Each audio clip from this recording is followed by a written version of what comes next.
Yeah, hi there. This is Bernhard Koepp from CJ Lawrence. It is March 4th. I wanted to give you an update on the markets and the economy. So the topic of the day is interest rates and inflation. If you look at interest rates, they've gone up a lot in the last 2-3 weeks. When the chairman of the Fed gave his speech a couple weeks ago to Capitol Hill and to answering questions about the economy and the recovery and his outlook on interest rates, he was quite subdued. So he was saying that, look, we're going to keep interest rates low for a longer period of time, and we would even let inflation run a little bit hotter than usual. So guess what? There is a market out there, which is called the bond market, which has gone ahead of his projections and basically pushed up interest rates in the yield curve. So just to review, the Federal Reserve only obviously controls short-term rates. The bond market, controls longer-term rates. So if you go back to February 11th, which was about the point where interest rates started taking off, something interesting occurred. So every week, the U.S. government goes into the market and offers new treasuries. So what happened in mid-February was the treasury auctions that the U.S. government was holding weren't very well attended. So guess what? The investors or the investors who are buying our debt, these are foreign buyers or any buyers really, basically said, well, Chairman Powell, it's all very nice of you to say that interest rates will remain low, but we have a different view on inflation in the years ahead and growth. So we want more interest rate or more coupon than what you're offering it to us. So if we go through the yield curve, three-year Treasury rates were at 0.17% on February 11th. That's obviously an incredibly low interest rate, or zero basically. And guess what? That rate doubled on February 25th and at a high of 0.42. Still a very low number, but if you double interest rates, that really is a game changer when it comes to financing. And for corporations who are borrowing money, you have to think differently about the cost of your capital. So let's go through the whole yield curve. 5-year treasuries were at, on February 11th, they were 0.46%. They went to 0.83% by the end of February. 10-year Treasury, which is probably the most important part of the yield curve because that's where mortgage rates are priced off of. So 10-year rates were at 1.13 on February 11th and spiked up to 1.54 by the end of February. And if you look at long-term rates, which is the 30-year, they went from 1.9% to 2.2%. So the market has been in this rhythm right now. Every time rates spike up, today again, you had interest rates spike up 7 basis points. I mean, it doesn't sound like a lot, but in terms of the bond market, that is a significant move. So obviously, the bond market is ahead of the Federal Reserve here in saying, well, guess what? If you're going to forecast a 5% or 6% GDP growth rate for 2021, interest rates need to be a lot higher. So markets don't like the step change in interest rates, and typically when you're in this kind of inflection point in interest rates, you get a severe rotation in markets and a sell-off in the market. This does not mean we're at the beginning of a new bear market, but it's a reallocation of valuations across all the sectors. So if you think about the things that have done really well, so our technology stocks, our cloud computing stocks, our digital transformation stocks, our fintech stocks, our biotech stocks, all of these things carried us through the downturn, carried us through the low growth environment. All of those PE ratios are under pressure now, or there's a lid on these things. So the earnings of these companies still are very, very good. And it's very important. I mean, my partner, Terry Gardner, put out a video the other week where he says, don't abandon your winners. And that's something that's very important here. It's very important not to be too reactive to what's going on in the market in terms of the internals, meaning the rotation, but the earnings growth is still going to be with these powerful growth companies.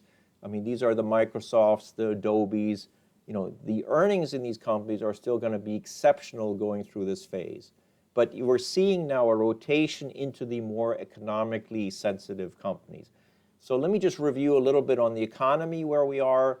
We're gauging the recovery. So one of the data points that we look at is the leading economic indicator. And the leading economic indicator is a basket of forward-looking data points, which basically tells us where are we in the recovery for this coming out of the recession that sort of culminated or came to a head in March of last year. So if we go back to looking at recovery periods, 2001, that was a pretty long period of a recession. It was also a pretty painful time for market practitioners and investors. So that the leading economic indicator, the data that was coming out of the economy, basically broke even after 46 months. If we fast forward to 2008, which was a severe recession, if you remember, and you had all of the structural issues relating to the mortgage markets and housing bubble and all these things that took a much longer period of time to repair. It took 136 months for the leading economic indicator data to be break even. So it was 136 months to recover.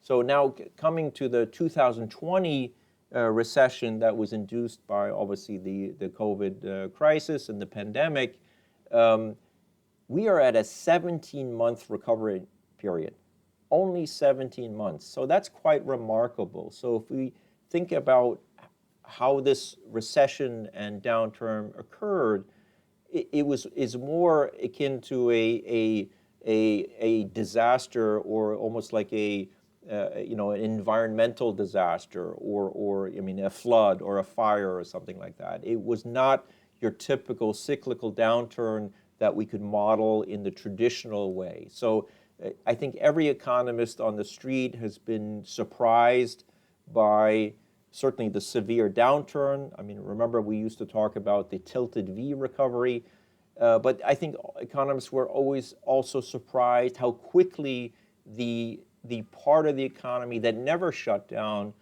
pulled the economy forward and got us to the point where we can really talk about normalization now. So all of those things are quite impressive. The second point, when we look forward into 2021, obviously the consumer is a big driver of the U.S. economy, so we're always looking to the data on the consumer and household, the household balance sheets, how that looks. Look, the savings rate at the end of February hit 14%. Obviously, Americans we don't like to save, and this was a forced saving because we couldn't go out to stores and shop. We couldn't go on trips. We couldn't travel.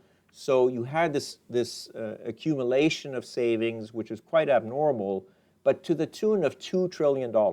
So before we even talk about stimulus, and obviously the Congress and the Senate are talking about stimulus right now and trying to approve an additional $1.9 trillion of stimulus, we already have something like $2 trillion of accumulated savings in people's savings account. That's a lot of money. So in terms of if we look a little bit further in terms of household balance sheets and how the debt looks like there, back in 2008, we used to look at the data on what is total household debt as a percentage of the total GDP. And it was 100%. So, Americans were, we were leveraging up our house. We were taking out equity out of our homes to buy luxury goods and, an additional car, to go on vacation, all sorts of things. So this was a very unhealthy kind of environment for the consumer, and the consumer was way over in on his head. So the interesting thing today is if you look at total household debt versus the U.S. economy, it's about 75%. So we've deleveraged as the consumer, they've deleveraged. So from a consumer health point of view, we're in a much better shape than we were certainly coming out of the 2008 crisis. So the outlook remains good. I mean, the data on vaccinations is very good. We're now talking, in some quarters, we're talking actually about a glut of supply of vaccines. The problem is still, of course, getting the vaccine into people's arms. Look, I got my vaccine shot on Friday, which was a Moderna shot. I got my first one, and I'm supposed to get my second one in March. So, the vaccines are getting into the population, and you have companies like Merck who have not developed the vaccine. They're stepping up to actually produce more supply for the populations. So the infection rates and death rates have come down a lot. There's some worry certainly about different strains all over the place, but I think it's safe to say in the next 3 months, by June, we will have enough people vaccinated and we'll have enough herd immunity that we'll have this under control. So that sets up a pretty decent economic rise. So why is the market not going up? So the market right now is in this mode, which is quite normal actually, where good news is bad news. So the market hates it when you have the step function of interest rates going up, and the market does not know where is the end point of interest rates. So if we look at pre-pandemic interest rates, we were between 2 and 3%. It's quite likely that we'll end up there. There's some support on the 10-year side at 1.55. So we could see some stability here, but right now we're seeing the seesaw effect in the market where every time we have interest rates on the long end spiking up, you have a reaction in the market on the downside. So this, again, does not mean we're at the beginning of a new bear market. It's just a recalibration of valuations and PE ratios across the different sectors. More cyclical sectors on the one hand that are beneficiaries. So if you're an industrial cyclical, or you're a financial bank or a financial services company that's dependent on spread, meaning the interest rate differential between long rates and short rates, you're in a good shape. So if you're on the other side, you've been a tech company or a fintech company or a cloud computing company, your earnings are still going to be very, very good. So this is why it's important not to abandon your winners, but just you cut them back and you rotate some of that exposure into the cyclical part of the economy so that you can gain some of that exposure and returns in those out of favor sectors that we had in the past year. So portfolio positioning, we've talked about this already in the past. We've been doing rotation already in the portfolio since the fourth quarter of last year. We've been cutting back, trimming back positions in some of our highly appreciated tech positions in favor of things that are economic reopening plays. I mean, just to give you an example, Boeing. I mean, Boeing is the classic reopening play. Boeing's earnings and revenues are very much correlated to travel activity, and when travel activity goes up, which is obviously to be expected, the orders for airplanes goes up. It's quite natural. So the PE ratio actually of Boeing is very high right now because the E is very low. But in the next year, as we go through the recovery, the E is going to go up a hell of a lot. So you'll see PE compression there, but it'll move the stock up. And cyclical stocks you buy when the PEs are very high, and you sell when the PEs are very low. Growth stocks you tend to buy when the PEs are lower, and you trim them back or sell them when the PEs are very high. It's exactly the reverse. So we're seeing a lot of that right now. So look, we remain very constructive. I think it's very important as investors to be patient.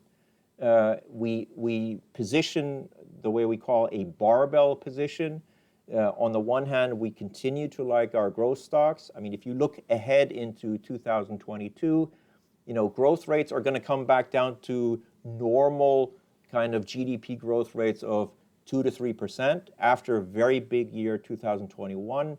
So in that environment, you'll get a return to more growth-oriented type exposure that will do very well versus more cyclical exposure. So we don't want to do a wholesale change into value type investing or cyclical exposure, because if you look into the future, we're going to have more pedestrian growth rates, certainly in GDP, which favors the types of exposures that have gotten us here, technology, the ones that are doing cloud computing, digital transformation, and so forth. So we want to stay the course there. So look, we remain very constructive that we will get positive returns out of equities in 2021 versus other asset classes. The difficult asset class right now is actually bonds. If you look at what longer dated bonds have done in the last 3 weeks, that's actually where you had massive sell-offs. Most of our tech stocks where the froth has come off a little bit, are still actually showing very nice returns. So we want to be careful about long duration type asset classes, and that certainly is longer term bonds. And we want to be patient and continue to be long equity securities. So that's what we're seeing right now. If you have any questions, please give me a call on 212-888-6342 or shoot me an email at bkoepp@cjlawrence. Thank you for listening and take care.